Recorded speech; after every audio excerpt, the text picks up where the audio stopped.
We're doing 93 first? Yes. Yep. Okay. Remember when we thought we could get through these in 20 minutes? Yeah. Some of the individual conversations end up being close to that. Mm-hmm. Alright. Hi everyone. Welcome once again to Editing Academy. Clap. Brilliant.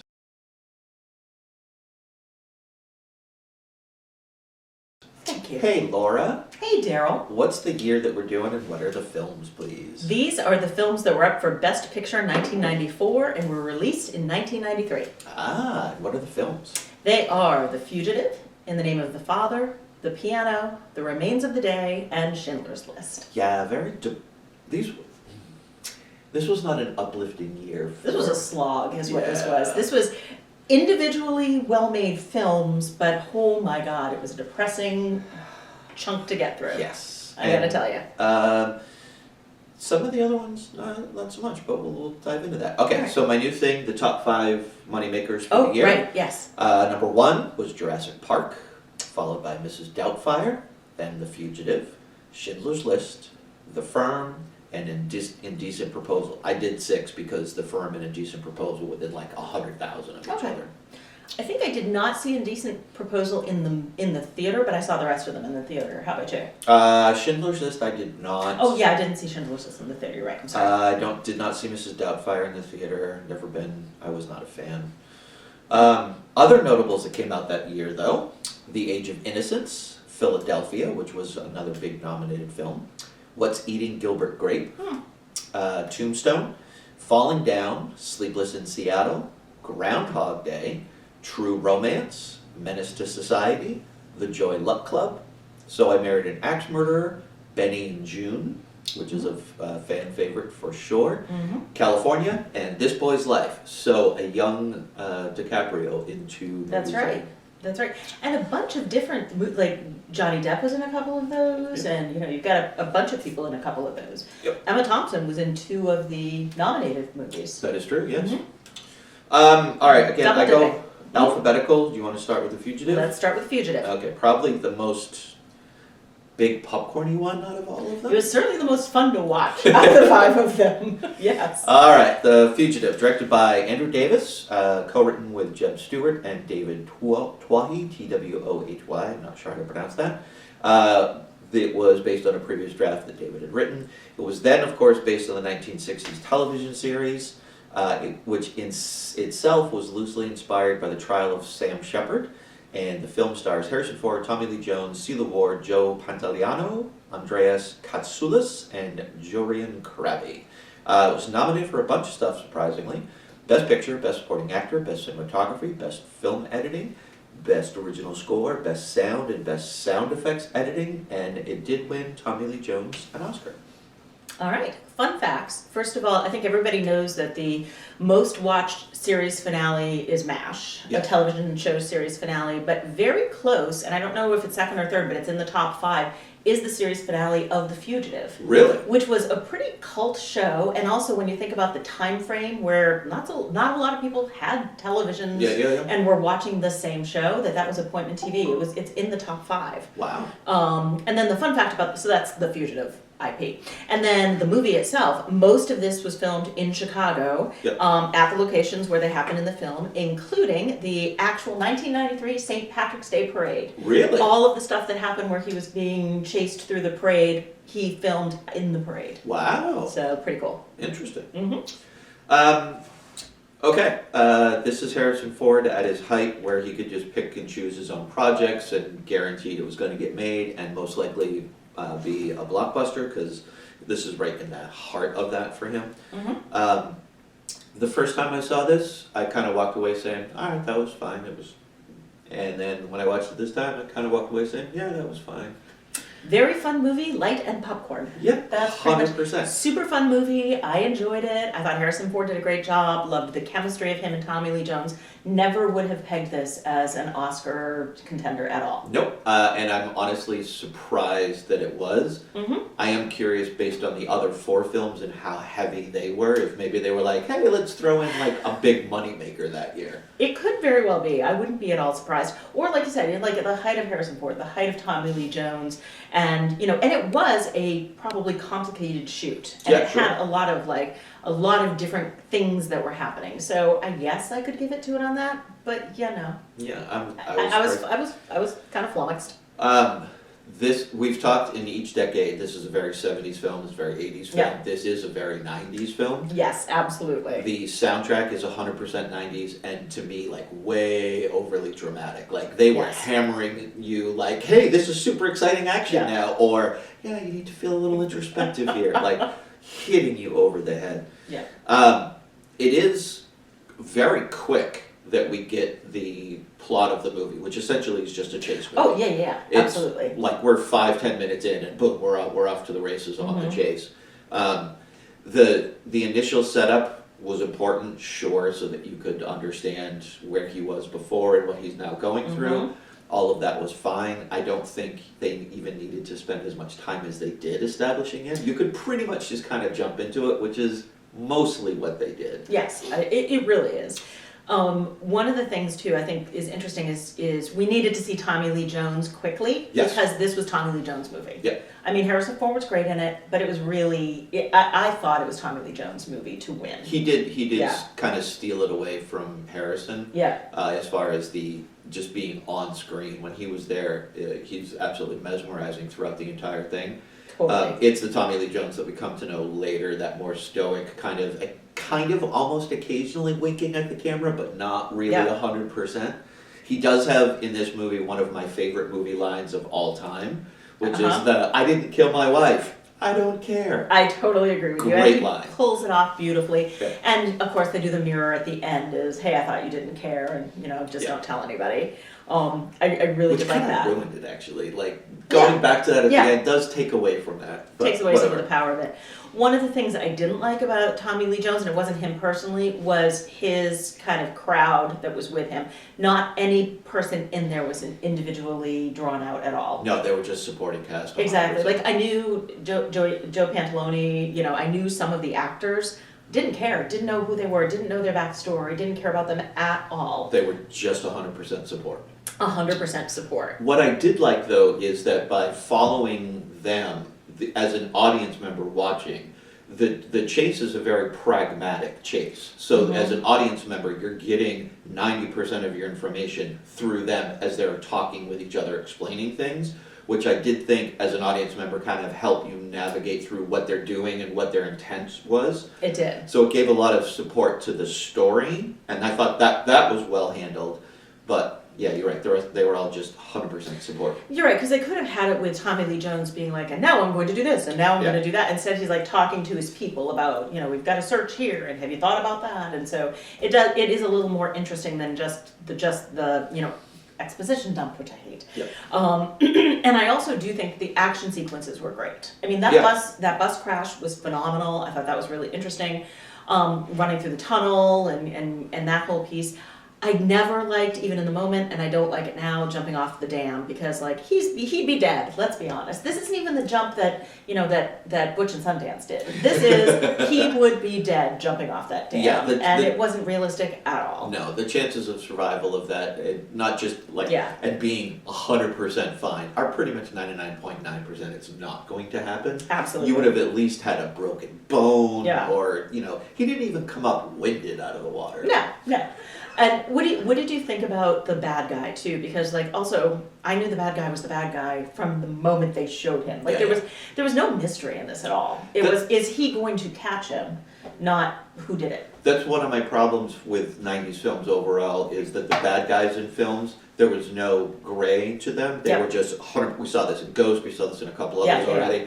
they are just 100%, this is a bad person. Exactly. And I've never been a fan of that. 2000s, they start to play with that idea and concept a lot better. But in the 90s, it was just like, hi, I'm the bad guy.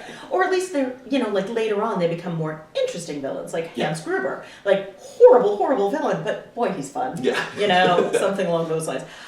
One other thing I wanted to say about Harrison Ford, too, is this was one of his best performances as far as he showed you everything. He was strong, he was vulnerable, he was smart, he was scared. And actually, like, all of that came out in the scene where, he saves Tommy Lee Jones's life, and Tommy Lee Jones looks at him and he's like, I'm proud that I just did this, but I'm scared. Are you going to see what I did as being a positive thing? Or are you going to kill me? Or are you going to take me in?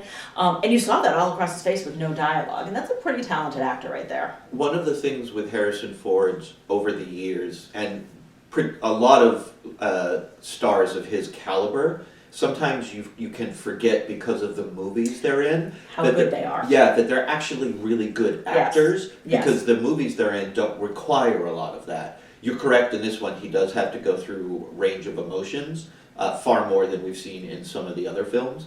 But sometimes it's very easy to forget how good a star actually can be just because of the choices they make. Agreed.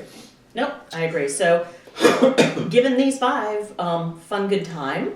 But, last point was Celia Ward. I love Celia Ward. Why don't we see more of Celia Ward? Because it wasn't her movie and she was a female in the 90s? No, not in this movie, like just in general. Why didn't she become more of a She was star? on a TV series for many years. Yeah, and I think this was about the same time. Okay. But she should have bounced out of that into something more. I'd like to see more Celia Ward, please. Yeah, I would be fine with that. Okay, but yeah, exactly. She was the dead wife in the movie, so yeah, she had a role to play and she played it.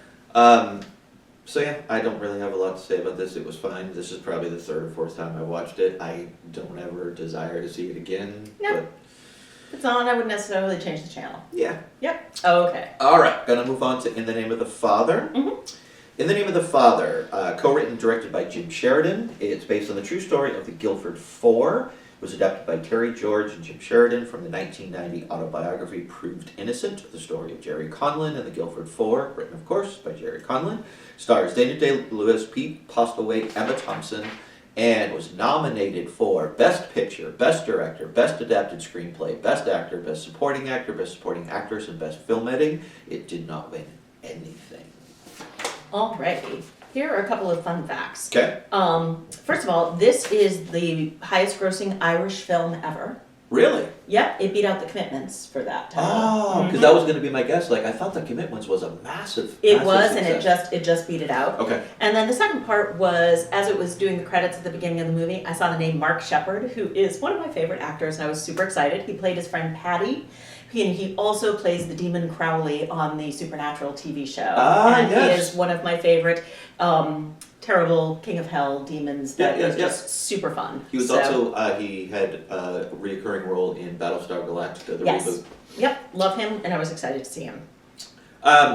Okay, so I have some issues with this movie. I think this is a well-crafted movie. I think the story, they paid enough attention to what the story was, although it did get kind of sidetracked here and there. The pacing of it, I thought, worked very, very well. Okay. I thought they underutilized a lot, like Emma's character in particular, I thought was completely underutilized. But there's a certain sensibility that does work for this film, even though it has, in my opinion, some very big flaws. The handling of it, I think, was handled well to tell the story they were trying to tell overall. So one of my overall statements is I certainly understand better why my Irish relatives really hate the English. Yeah. So that's a fact. I also have the comment about Emma Thompson. I thought she was boring in this movie, and you have to work super hard to make Emma Thompson boring, because she is one of my favorite actresses. The thing I did not love about this is such a rich, huge story, and their laser focus on one man and his father, which was the story they wanted to tell, and I understand that, but that wasn't the story I necessarily wanted to see. Yeah. I wanted to see more. I wanted to see more about his friends. I wanted to know more about the 7 that went to jail, his aunt and the kids, and there's a huge, rich story there too that you could have at least gotten a little more of. You basically glimpsed them in the courtroom a couple couple times.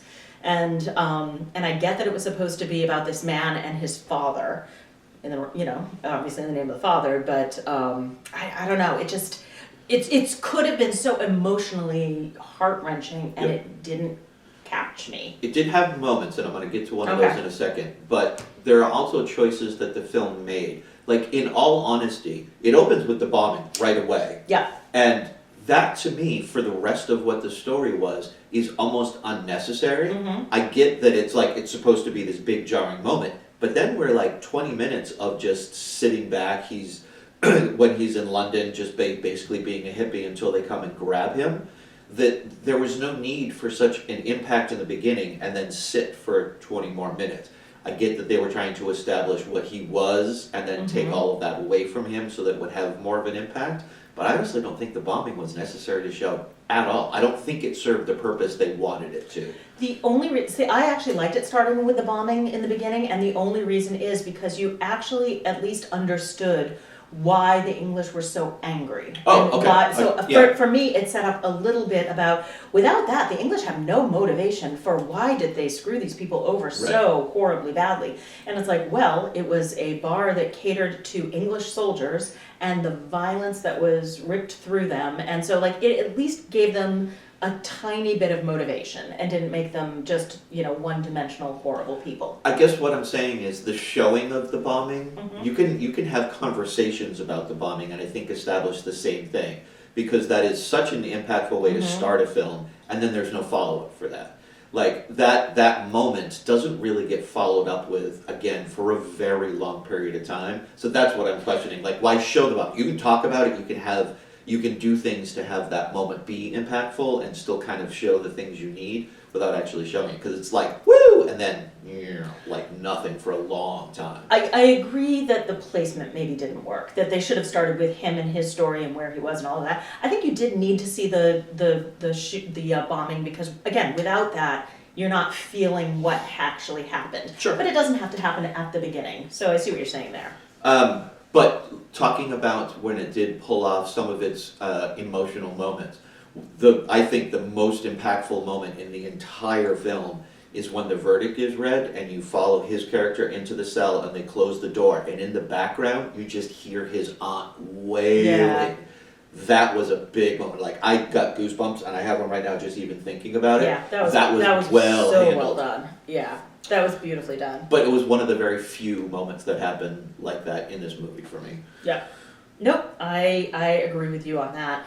Let me see. I think I didn't have a lot to say about this because, you know, it covered 15 years of this man's life, but it was pretty much fairly repetitive and rote, and that's what it was, trying to get out of jail, trying to tell their story. And then they wrapped it up pretty quickly at the beginning. It's like there was a note paper clipped to a file and ooh, they're free. Yeah. And that bugged me. That bugged me. The fact that once his verdict is read, he just instantly storms out to go in front of the cameras. And doesn't wait. Yeah, he doesn't wait to hear what the rest Yep. of them are, number one, so that's fucking rude. But also, number two, like, he comes running out to be like, until my father's name is cleared, I'm never gonna rest. And you never find out if his father's name was cleared. Yeah. Never. It's Yeah. not even mentioned in the post-credits thing that they go through. Yeah. So what was kind of the point? You know, his name was cleared much later, and I didn't look up the time frame. I wonder if it wasn't cleared by the time the movie was put That forward. could very well be. I'm gonna go back and look that up. Or if someone knows, tell us. To have that, like, such an impactful moment where he's running out and screaming Yeah. to the press, not until my father is free, and then to not address it. Yeah, Like, that's a mistake the film made. I completely agree with that. I think one of the other emotionally impactful moments to me was when the guard was set on fire. Yeah. Like, and it's not just because of, you know, it was just so awful, but it was seeing his reaction to it, seeing his father's reaction to it, seeing that this guy he kind of looked up to and trusted was the man who set this other man on fire and Yeah. thought it was all for the good of the cause. And suddenly he's realizing, hey, maybe we're not on the same side of this cause. Yeah. So I thought that to me was very emotionally impactful. I get that it's the name of the title, or it's the title Yeah. of the movie, In the Name of the Father. And the majority of this movie is essentially Jerry working out his daddy issues with his father. Terrible son. Yeah. Can we just say that? He was Yes. a really bad, terrible son. Yes, he kept getting angry for no reason over, and like all the examples that he would use. Remember this time when you pushed me in the bike or Yeah. whatever. Like, okay, like Grow it up, dude. yeah, why are you holding on? I mean, I get it. Weird things can impact people, Sure. sure. But you've been holding on to that your entire life? That's the thing that you're upset at your dad about? Yep. Like, it's clear your father loves you and will do anything for you. Why can't Literally you see go to that? jail and die there for Yeah. you. Yeah, I agree. I thought he was kind of a terrible son. And I did like that he was gray. He was a morally ambiguous character. So I kind of liked that fact that they didn't Jerry's character? Jerry's character. Yeah. That they didn't put him out there as, I am a martyr. Yeah. That, martyr for the cause. No, he's kind of a douchey dude. Yeah. Who did a lot of terrible things. He did not deserve this to happen to him. That's what it comes down to. Right. Yeah, I think this is one of those movies, I've said it with a bunch of others, write another draft. Like, you were very, very close to Yes. telling an amazing story, but I think one more swipe through would have tightened everything up and just made this a little bit more impactful, because it does meander a lot. Yes. Yep, I agree. Not a tight story. No, not at all. Okay. All right, so I have nothing more with that. You? I think that works. All right, let's move on to the piano. Alrighty. So this was written and directed by Jane Campion, stars Holly Hunter, Harvey Keitel, Sam Neill, Anna Paquin. Was nominated for Best Picture, Best Director, Best Actress, Best Supporting Actress, Best Screenplay, Best Cinematography, Best Costume Design, Best Film Editing. Both Holly and Anna did win, and Screenplay for Jane Campion. This one, and I had to look it up. I thought at the time Anna was the youngest, but Yeah. she was not. She was close, but Yeah. not. She was 11. Tell who the youngest was. I don't remember. Oh, Tatum O'Neal. From Ah, Big yeah, Movie. yeah. I remember, now that you say it, I remember. Yeah, she was so young. Yeah. But yeah, 11 years old and Mhm. getting nominated and And winning. We could talk about if she deserved it or not. I think she did a really, really good job. Best Mhm. actress job. I don't know, for an 11-year-old, sure. Best supporting actor. Best supporting. Sorry, yes. Do we know who she was up against? Because she was up against Emma Thompson as one, and I think she did better than Emma Thompson. I would agree with Because that. she Yeah. just had more part. Yeah. It would be interesting to see who she was up against, because don't forget, again, this is a time of male-dominated Yeah. movies. Yeah. So often they didn't even have a best actress to throw in there, and they kind of threw in somebody. Right. And so it would be interesting. Like Schindler's List, I'm pretty sure didn't nominate anyone for best actress. I There don't wouldn't think be so. one. Yeah. So it would be interesting who the competition was. I don't want to take away from your facts, though, please. Okay, nope, that's a good fact. So a couple of one interesting fact, just in general, is this was a very hard movie to find. It's not available streaming anywhere, and so I had a friend who had the DVD that I borrowed. Really? Yep. So it's very tough to find. I did it through my. Well, We're not going to say that out Yeah. loud. Exactly. Daryl has his ways. But I'm magic. exactly. All right. So producers wanted this to be an art film because it's pretty clearly it's very artistic. But Jane Campion thought it had wider appeal and pushed very hard for a wide distribution. And I think that's one of the reasons why she is such a strong director today, is because this got so much visibility. Yep. And it made a respectable amount of money. And the other thing is that she planned for Ada to drown in the end. She did not plan for a happy ending on this movie. I think that would have been a better film. We're gonna have to talk about that because I think that's very interesting.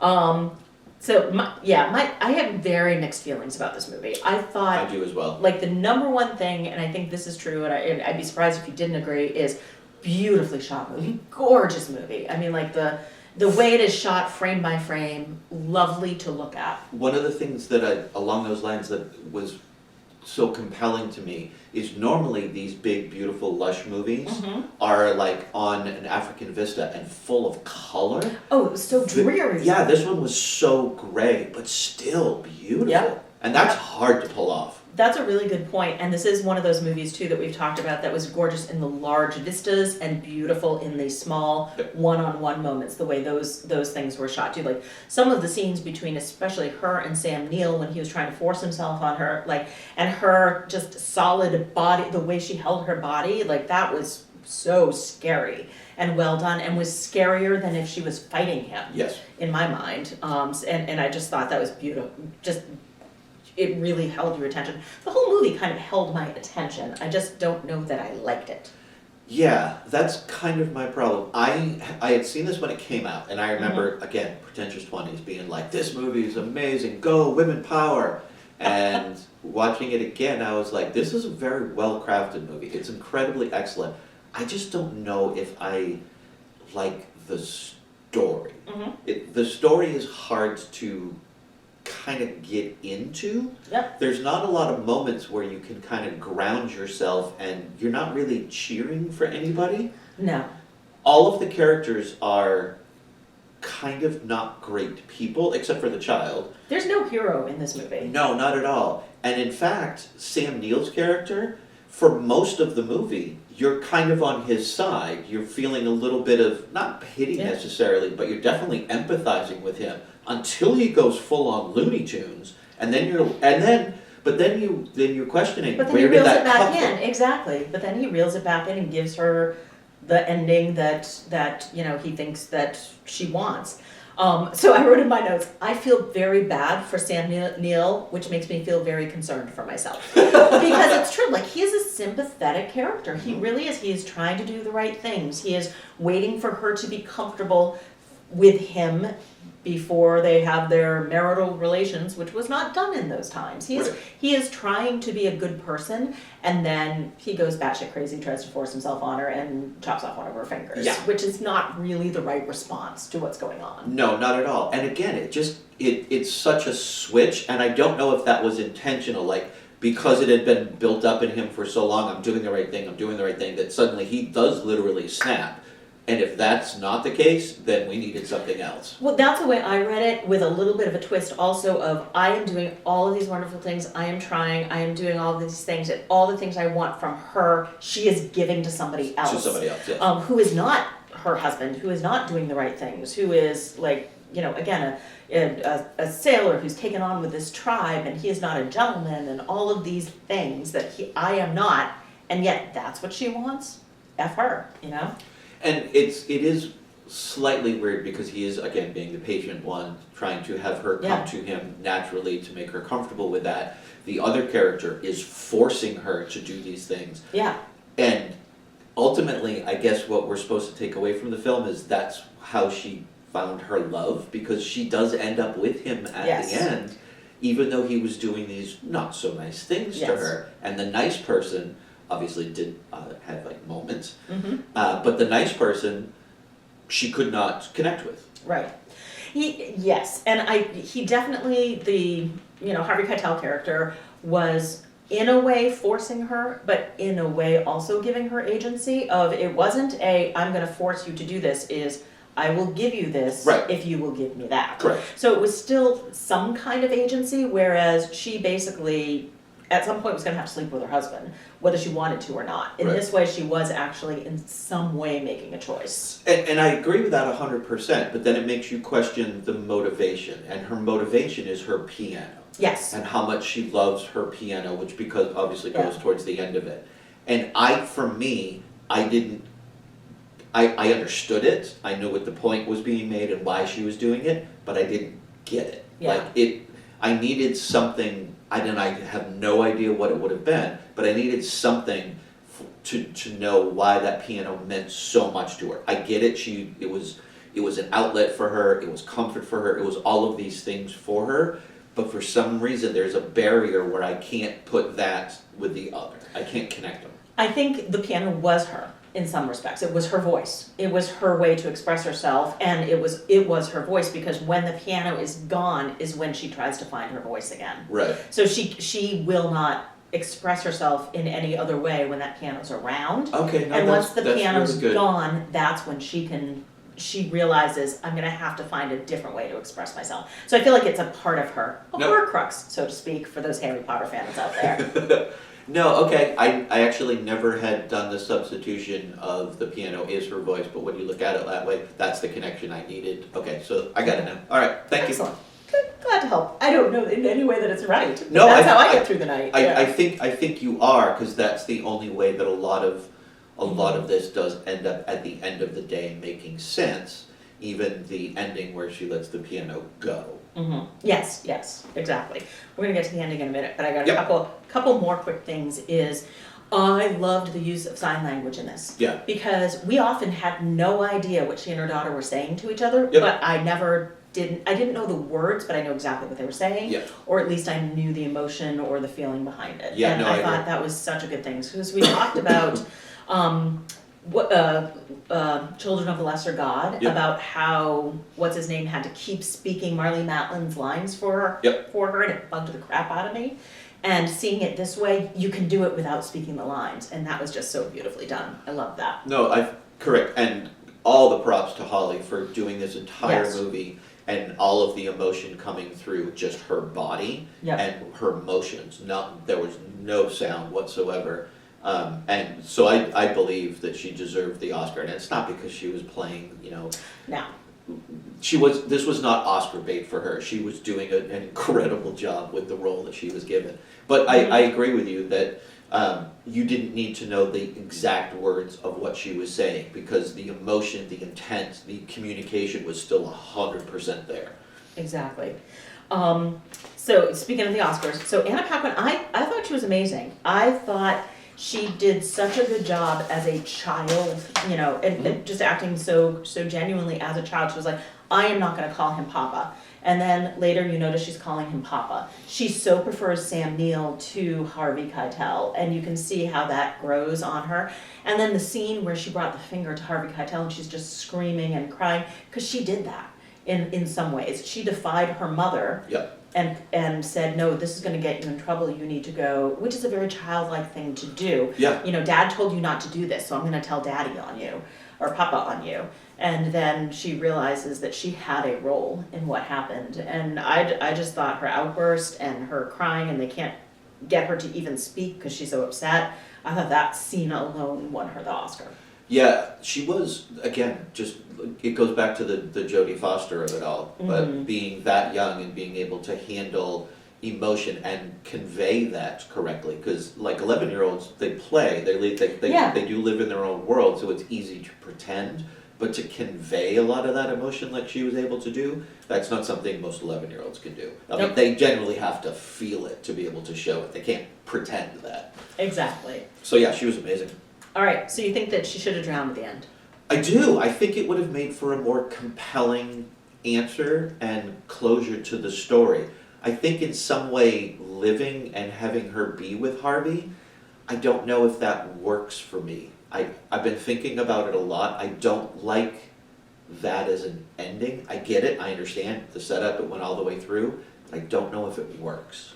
I didn't see this as a happy ending movie. No. I agree with you that it just, there's a little piece of my brain that always goes to a weird place of, did she drown? And this is just a dream. Just a dream, didn't happen. I don't know, inception of it all. Yeah. But yeah, I think, first of all, I'm asking this because I'm not 100%. She purposely wrapped her foot around the rope, Yeah, right? she, Okay. you, I thought she did. And the camera was very explicit, like Yeah. almost overly so, to show that she put her foot in as it was being unwound. That's what I thought, but I just wanted to check on that. So yeah, so she intended to kill herself. Yep. Why didn't she? Yep. And I don't think it gave us a good answer for that.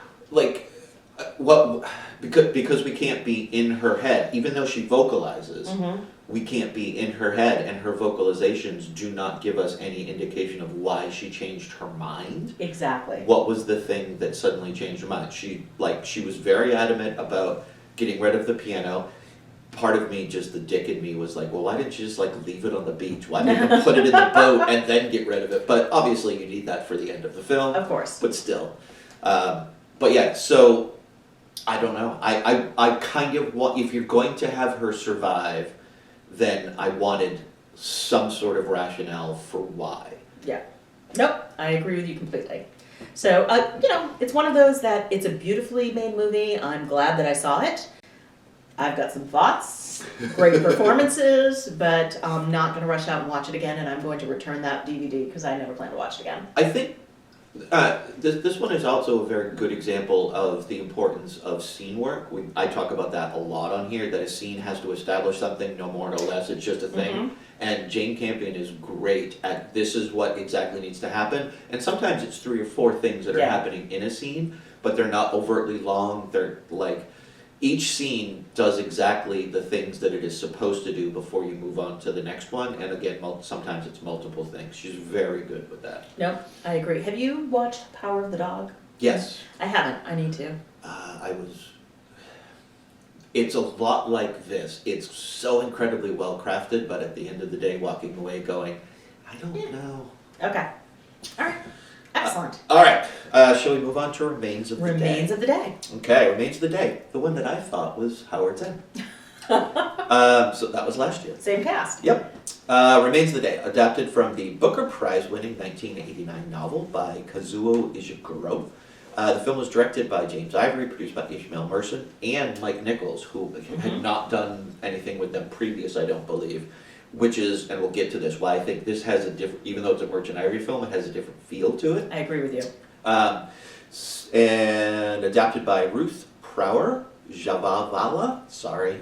It stars Anthony Hopkins, Emma Thompson, James Fox, Christopher Reeve, Hugh Grant, Ben Chaplin, and Lena Headey, from Game of Thrones, Queen Cersei.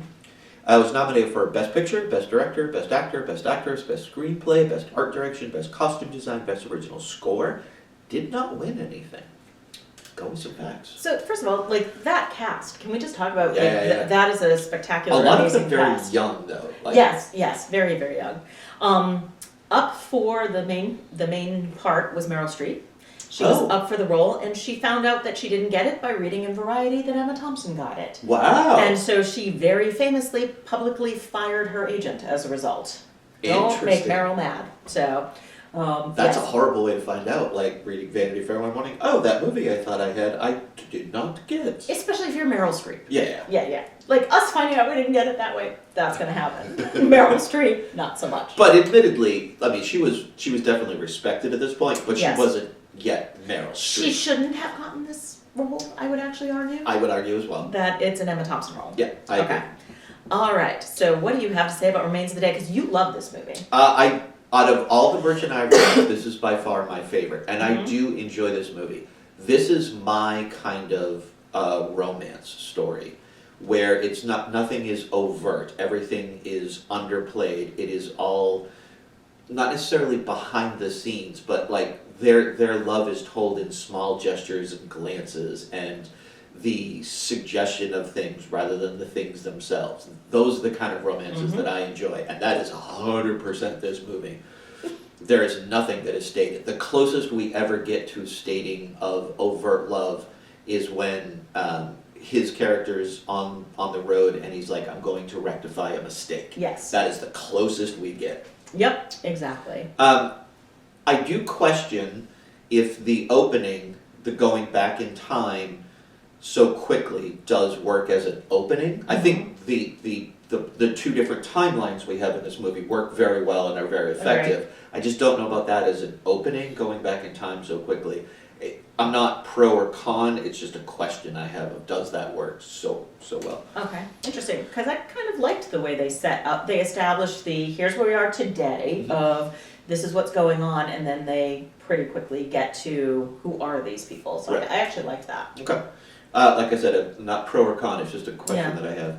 I do like how very quickly we get thrust into the world and what the world is, and it's just it's show don't tell. It's just you're seeing scenes, you're having conversations, and very quickly understand what this world is. And I like when a film does that. It's just very quickly established. This is the voyage we're taking. This is the world you are in, and I like that very much. The relationship between the two, I thought was awesome, and I do agree. I don't think anybody else but Emma could have played it. Exactly. While being completely subservient because she is supposed to be to him as he's head of household, but at the same time challenging when she feels things need to be challenged, which pisses him off to no degree. Yep. But nobody else could have done that but her. And I like the fact that those things do happen pretty quickly, She's not instantly coming in and then kind of getting the lay of the land. She just comes in as herself and then is 100% herself all the way through. And she doesn't challenge just to challenge. She only challenges when she thinks there's a reason. Like, there's issues with your father that you're not paying attention Yes. to, or this thing needs to be done, or what about this? Like, things that he is not doing his own job of is when she kind of challenges it. I'm going to start there and then let you go. Yeah, because I hate this movie. Really? I'm sorry. It is a beautifully shot film. It is phenomenal performances. The plot of it just pisses me off so much that the things that you love about it are the things that make me insane. Really? About it. Yes. So and here's why, because like you keep referring it to a romance. They have a relationship. They do not have a romance. Okay, I'll give you that. Okay. So it is, there's lots of lovely things about it, and I will get to them because I really do like some of these things, and I would quote some of the things that you've said. It's a lovely, quiet film that does so much with so little. But Anthony Hopkins' character, I just didn't like him. I found him small and weak, and he did not exist but to serve somebody else. He had no ideas except for those of somebody else.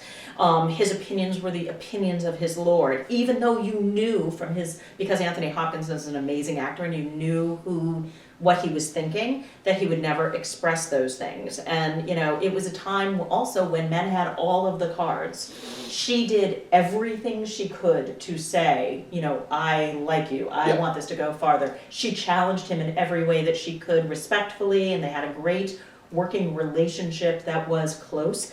But he never could take it to that next level, and even when he could have later, because I want to talk about the today timeline, about whether or not they had a chance. That would be interesting. But the scene that did it for me, as far as I just never want to see this again, was when he heard her crying.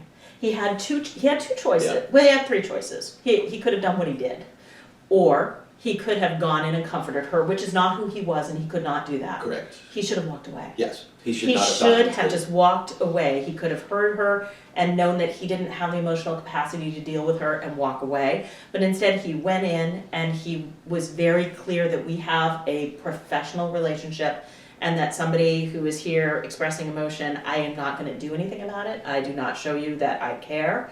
And that to me was the end of me even having a smidgen of liking for him. And I agree with 90% of what you just said with that scene. I take that scene you're correct, he should not have gone in because he should have recognized his own inabilities to be able to deal with emotions. But he does go in because he does care. And the only way that he can actually express any sort of connection or caring is through the roles that they actually have in the house. So his saying, I noticed, I can't remember, like something wasn't dusted or whatever, was in his way a form of connection. Horrible, bad. Horrible, yes. But it was him attempting to do some sort of comfort or connection. That's how I read it. Yeah. No, and I don't think you're wrong, but it wasn't emotionally satisfying to me. See, I get, and this is probably the English major in me, his character, as their relationship develops further and further, you notice that his language doesn't change, but what he says does. What I mean by that is he's constantly referring when talking to her about how, particularly in the beginning, how important she is to the household.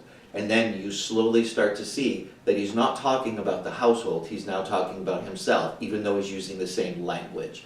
The English major in me was like, oh, that's clever. Look at how this is being handled. And I loved that. That is clever, and I think it's very true, but I did not see him growing as a character. Like in movies and in anything, you just want to see growth of people, and I did not see his character grow at all until he went on the road trip. Correct. And I had hopes for him at that point. And I didn't think that he was going to go and tell her that he loved her. Obviously that's not even who he was or he was capable of, but that he was going to offer her a position and give her some kind of idea that it might be more than that, and he didn't. And again, what they're communicating through the household. Correct. He's not talking about wanting her to come back to be with him. He's using that he needs the position to express what his own desires actually are. I think that he did go through some growth because he merely went on that voyage to go talk with her, to go express this. When he does say, I'm going to go try to rectify a mistake, that is growth that he has gone through, the recognition that I do care about this person, and I do want to make an attempt to bring her back into my life. Is this a good romance between two people? Hell no.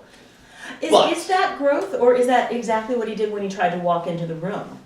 I'm going to go try to do something, I'm not capable of it. I think his getting in the car and going to meet her face to face is growth, because otherwise it would have just been communicated through the letters. That's fair. I think it is growth. I don't think it's a lot of growth, but I think that it's growth. I think he is a person who cannot exist outside of that house. Yeah, I 100% agree. And I think that is it was sad and small. And like the movie itself is beautiful, and I think all of my anger at it is because of the emotional piece of it. It just annoyed me that this character did not grow, did not try to be a better person, and is totally emotionally based, and I absolutely understand that. But I don't know, I just don't know what the point of it all was. What was the point of it? It's a different expression of communication and desire than you normally see in a lot of other films. That's one of the reasons why I like it, is because it's not overflowing. People are not, demanding they're not shouting their emotions. It's all very underplayed, completely subtle. It's one of the reasons that I do enjoy this film so much. I need to be hit on the head a little bit more then. Fair enough. Okay, fair enough. Let's talk briefly at least about the other characters in there. Yeah. Christopher Reeve's character I thought was fine, fulfilled the role. This was also when Christopher was struggling very hard to get other roles. He wanted to be seen as a very serious actor. And every movie he was in flopped. Every single one that was not Superman. Which is unfortunate because he was in a lot of good ones. And he really was a good actor. He was. Beyond the Superman persona. But in this, his character was, he played it fine. Note. Yeah, it was one note character. He did the one note perfectly fine. It suited the role. It accomplished what it needed to.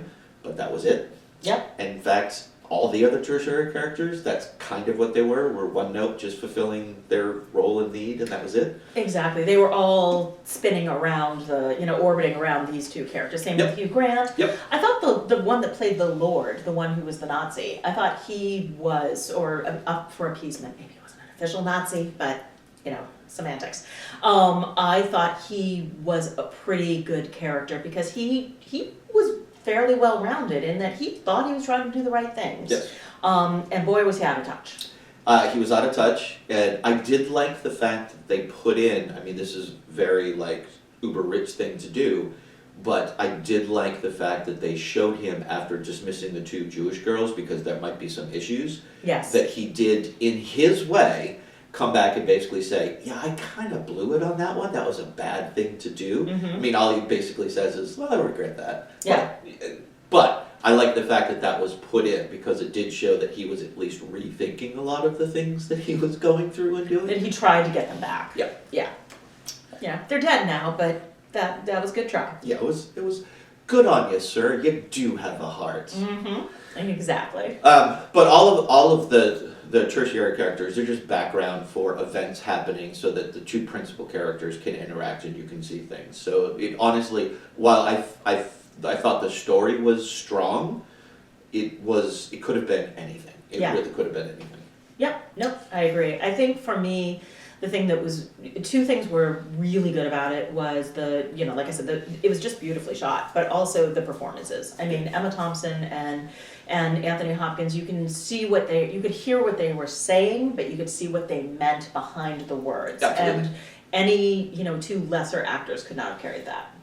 All right, so let's talk about the end. When they're sitting there, they finally meet face to face, they're having their tea. He's very nervous, which was kind of fun. She's a little nervous as well. Yep. They very quickly fall back into their old roles. They're talking to each other, but also kind of past each other. Yep. And up until that moment, you, in the back of your head, have hope they're going to reconcile, they're going to get together. But then she says the one thing that can't make it happen, which is that her daughter is now pregnant and she needs to be around where she is to spend time with the grandchild. Yep. Which kills it. Absolutely. He instantly recognizes it and backs completely away. Yep. You can see his demeanor change when she says it. Exactly, because, and again, it's just the other thing about his character is he needs her to give everything. Mm-hmm. You know, is just like, here's the box in which I am able to survive. I've made it a little bit bigger because I'm coming to you, and I made my box a little bit bigger, but in general, it's like what I need you to do is live in my world. Yes. And she can't do that. No. And when he thought she might want to do that, and she pretty much gave him the opening of, Yeah, yes, I can come back to that world and we can be, you know, and here's an interesting question for you is, would anything different have happened if she had come back? That's a very good question. I don't, on the surface, initially, I'm going to say no, but I think eventually, yes. I don't think so. Actually, you might be right about that. Yeah. See, that's the other thing that bothered me is like, what is a happy ending? Yeah, no. The happy ending is that they both go about and dust the bookshelves together for the rest of their effing lives. Yeah, no, and you know. And that's a happy ending for them. If it works for you, go for it. But it didn't work for her. That's the thing. She was settling with him just the same way she settled with her husband. But let's be honest. She was absolutely willing to go back into that house until her husband said, "By the way, our daughter's pregnant." Well, right, but I mean, like I think she was settling because I think she was settling because she would have gone back to the world that she left, knowing that that was the world and it was going to stay that world. Yep, I agree. So that's the other sad part is as much as can I rectify a mistake, meaning can I keep her from leaving, not can I have a relationship with her. Or not can I have a romance with her, because they will have a relationship, but it will be entirely based on the house. Yep. Bums me out.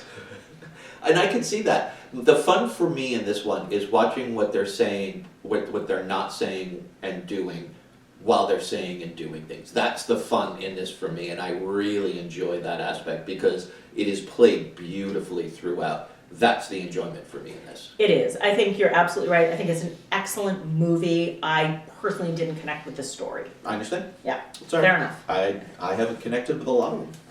Okay. Shall we move on to the last? Schindler's List. Schindler's List. Directed and produced by Steven Spielberg, written by Steven Zalian. It's based on the historical novel Schindler's Ark by Thomas Keneally. It stars Liam Neeson, Rafe Fiennes, Ben Kingsley, Caroline Goodall, Jonathan Segal, and Embeth Davidtz. Was nominated for Best Picture, Best Director, Best Adapted Screenplay, Best Original Score, Best Film Editing, Best Cinematography, Best Art Direction, Best Actor, Best Supporting Actor, Best Makeup, Best Sound, Best Costume Design. Won a ton. It won for Art Direction, Cinematography, Editing, Original Score, Adapted Screenplay, Best Director for Steven, his first, and then, of course, did win Best Picture. Go with the facts. All right, I have a couple of facts. The Okay. first one is that this is the only one that we've talked about that is on the AFI list. Mm-hmm. It is currently number 8. Oh, it wow. moved up a spot from number 9 on the original list. So it is Wow. in the top 10. I'm surprised it's up that high, to be honest. I am too. So I have one more fact and a confession. Uh-oh. So the fact is, and you probably know this already, but Helene the maid was played by Embeth Davidtz, who was the female lead in Army of Darkness, which is one of your favorite movies. yeah. So I assumed you knew that, but I wanted to bring it back because that's the only fun fact we're going to have. All right, so here is Laura's confession, which is, until last night, I've never seen this movie. Really? And here's why. I have a confession, and so this was released in 1993. Yep. In the spring of 1992, I was a senior in college, and I took a senior year seminar on the Holocaust. Oh. And it was a 3-hour-a-week seminar, Oh. multimedia seminar that outside of those 3 hours, you had to read fiction and non-fictional accounts and watch movies and read books and then come together and discuss the Holocaust for 3 hours every week in the spring of 92. Draining. So Laura was not prepared in 1993 to emotionally watch that movie, and basically until last night I was not emotionally prepared. I'm still not, but I had to. So between then and now, this is the first time, and That makes perfect sense. Like, yeah, what it's tough. the problem? Well, I don't even want to call it. I don't know what to say. But the issue with a lot of things that are already so heavy and traumatic is that particularly when they're handled well, they just pull that even further. Absolutely. And so already complicated things become even more complicated because in a good way, you're being emotionally manipulated for a purpose and intent. So I can understand why you may not have Yes. watched it until last night. Still not emotionally equipped for this movie, but I'm happy to talk about it. And I do feel like there's two conversations to have about the movie, which Okay. is the movie Yep. and the themes and what it's about and stuff like that. So I feel like those are kind of two different stories that we're telling. But Okay. you know, I just like upfront it's everything that everybody has said it would be. It is a wonderful movie. It is, you know, it is beautiful, it is painful, it is heart-wrenching, it is all the things, and 3 hours went by like that. Yeah, it is well paced. It is well paced, and it's terrific. It's emotional without being mawkish also, Yeah. which is a really hard balance Yeah. on this subject. And we've seen, particularly with Steven, that sometimes he can go the opposite direction. Yes. We know he can do it. We know he can earn his own emotional value in film. He's Yeah. proven that. But he also has had films, E.T., where that emotion is not earned. Exactly. So going into this, if you had not seen it, you're like, which Steven am I going to get? I got the amazing filmmaker Steven. Yeah. So that's kind of my 2 cents, but Um, and my confession. This one is always difficult for me in particular, not just the subject matter, but it's hard sometimes to see something even as well crafted as it is and to sit in such horror for so long. Yes. All of the things about this movie that people say, I do believe to be true. It is incredibly well crafted. Everybody's at the top of their game in the acting of this. This did not need another draft. It was perfect as is. The choice, like the only real criticism I have, and I get why he said it in multiple interviews, the choice to do the little girl in the red dress. Okay, I get it, but I don't think that was necessary, but that's fine. Mhm. That's the smallest little of criticisms. The bringing in at the very end, like the last 5 minutes where people are just putting Yeah. stones on, is not the movie, but I understand why that is there, Mhm. because it brings everything back and shows Yeah. you the reality of this, that here are the people that we've been talking about that now exist because of this person. Yeah. So I get it. The journey is a difficult one to go on. Absolutely. You just become pretty quickly you just become accustomed to horror after horror after horror, Mhm. and as you go from scene to scene, you're wondering, I hope they're not going to kill a bunch of people suddenly out of nowhere for no reason, but nope, they are. So okay. And you know they are. Yeah. Because you know what is coming, because, you know, at the moment we have history books. The thing that I thought was probably one of the more inspired choices was not even necessarily to do it in black and white, but to do it in the style of the old school black and white, like Casablanca. Lots of close-ups, lots of shadow play. Yeah. Nothing is very bright, like Casablanca, Maltese Falcon, all those old classics. Fair. They had a very unique kind of lighting style to them Mm-hmm. that you have not seen since. This was direct back to that, and I thought that was a great choice to help subtly with all of the emotion that you're going to be going throughout the thing. If it was bright, would have taken you out of it. The choice to do that, I thought, was probably one of the more inspired choices that he made in the process. I completely agree with that. And the other thing I say about the black and white, and I think we talked about this when we talked about Raging Bull, is there was so much blood and death and gore that had it been in color, I think it would have almost lost its meaning. Yeah. Because it would have been gratuitous and gory. Yes, I agree. And it didn't need to be, and it shouldn't have been. And I think that's another reason why I really liked the black and white choice. No, I agree, and you did make that point with Raging Bull, and I think it is 100% accurate. When you're going to have that much, what would ultimately be red, it's better to have that be gray. I agree. Yep, I totally agree. So we can talk as much or as little about this as you want. The only thing, and I this is the third time I've seen this, and I'm still kind of on the fence about it. The confession where he breaks down at the end after everybody has been released, and it's the I could have done more, I could have saved more scene. I have issues with that, and I don't know if it's his performance or if it's finally the weight of everything crashing through. Because for the first like hour and 45 minutes, he's aware of what's going on, but he's just trying to make a buck. Oh, absolutely. Yeah. And then there's a turning point, and the turning point is when he sees the girl in a red dress go by, and he realizes, even though he's seen tons of people die, at that point, he then still maintains his outward character of, these are workers, if you kill them, I'm still going to get paid, so Yeah. it doesn't matter to me. But he now does.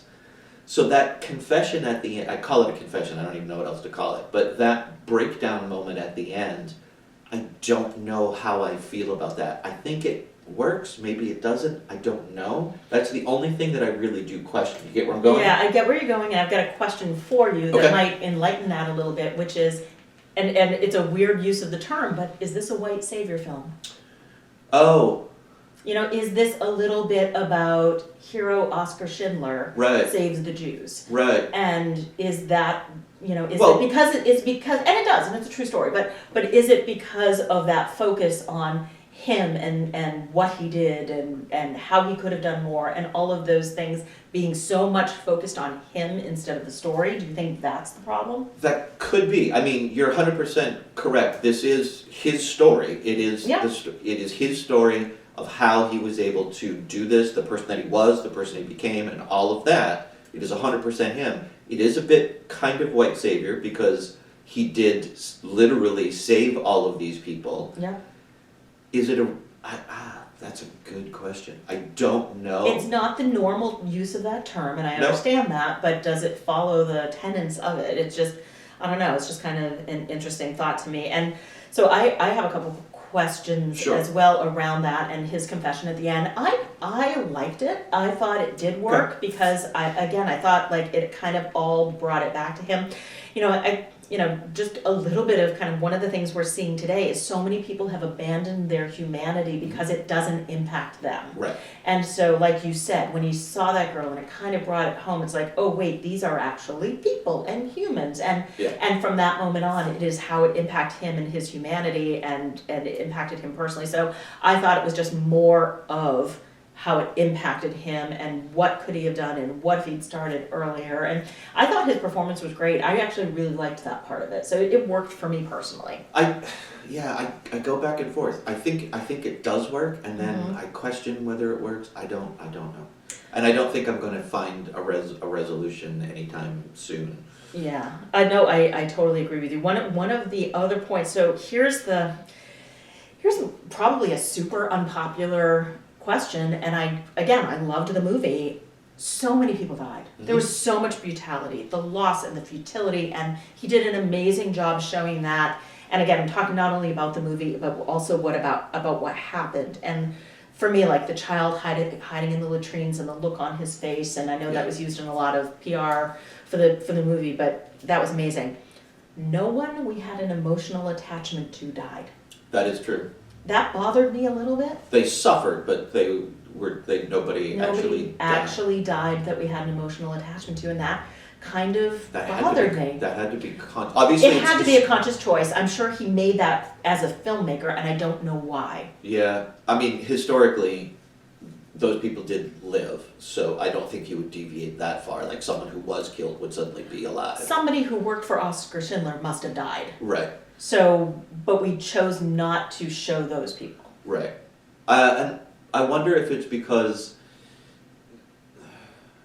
I wonder if maybe that was kind of the point that was being made, is that the people that were dying were not people that people were connected with. Exactly. That's what I was wondering about, which, again, is that whole piece about if you don't know somebody or it doesn't impact you personally. Right. Like the little boy who blows his whistle and until he realizes the woman coming down the stairs is his neighbor, Right. and it's her little girl who he kind of likes, Yeah. and then suddenly he's like, oh no, don't worry, I'll take you to the good line, everything's fine. Like, oh, these are my neighbors, these are people I like, I will take care of them. I thought they were just Jews. Yeah. And so maybe that's the one moment where we saw how the emotional attachment matters, but which again bothers me greatly on so many levels. Yeah. I don't know. There's. I think if you wanted to, you could almost, like, if you were to have 10 people write 10 different papers about this and their own assessment and their own takeaways, you would probably have 8 to 10 different interpretations of how individual moments happen to be used in one way or another. And I think that's probably a good thing, that you can walk away having your own experience from it. But overall, I think everybody walks away with ultimately the same experience. Yeah. Just the path that you get there might be slightly different along the way. I don't know. This one's always been a little tricky for me because Sure. ultimately it's hard to identify with. Of course, I'm a white dude in his 50s and have not experienced anything like this ever in my life, or even like tangentially. So it's a little tricky sometimes. It is. I think that every single person today needs to see this movie today. I will say that without going into, rants, which I will at the end. But getting to the performances, I will say I was a little surprised about Ralph Fiennes because all I've heard about was his performance, and it was a great performance, but he was such a one-note villain. He was. I think it's a little bit more subtle than that. You're right. He was. He was more than the one-note villain, but he, especially like with the maid and then, all of different things, but he was, it wasn't as good to me as Ben Kingsley. No, Ben. I love the quieter performances better often than the kind of loud and showy ones. And the fact that Ben Kingsley wasn't nominated really bugs me. Yeah, I agree with you. I think one of the reasons, because you're not the only person who's kind of questions Rafe's performance, and I think one of the reasons why people do, I'm not saying it's you, but it might be, is this was unlike you've seen him do in anything else before. Yeah. Because he's usually been on the good side of things. He's been, he's been the noble Englishman, the stoic Englishman. He's Voldemort. Yeah. Come on. That was years later. But up until that moment, and even after, because the English Patient's coming up pretty shortly. Oh yeah, this may be the first time we actually saw him. Was it? It No. might have been. Do you think English Patient was before? No, I thought English Patient was After? Yeah, Okay. it might even be next year. Okay. But he did. I forget my point now. He was in a sci-fi movie right before this, I think, with Angela. Anyway, it doesn't matter. But it is so unlike, if you go back and watch this now, having seen tons of his other performances, it is so unlike anything else that he has become known for, that it is a little off-putting, and when something is off-putting, sometimes it takes a while to get into it. Fair. That's all I'm saying. Nah, maybe I just don't want to reward the Nazi. That's very fair too. That's fair. No, I also loved that they first of all, I thought Liam Neeson was spectacular. And I love that they showed Oscar Schindler to be the complicated person that I'm sure that he was. Yes. Because everybody is complicated. Yeah. And I really, really liked that. I loved his performance. Here's a question, and I think the answer is pretty obvious, but I'm going to ask it anyway. If he had not been him, like if Schindler had not been Schindler, do you think he could have, whoever else was in that role, could have accomplished what they did? Oh, absolutely not, because he even tries to get one of his fellow businessmen to bring his factory in and do the same thing. And you hear that this was not a bad guy. Like, he was giving extra food and blankets on his own dime, and he didn't do it. And he could have saved more people. Yeah. So no, I think that Oscar Schindler was a once-in-a-lifetime human being. That the charisma, the understanding of how things worked, knowing how to, like... Grease the skids. Yeah, like a little bottle of champagne is going to get this accomplished, Yeah. which I then can do this over here to get that accomplished. Yeah. Knowing when to actually try to stick up for humanity a little bit, and then also when to completely back off and be like, I don't give a fuck about these people, they're just laborers to me.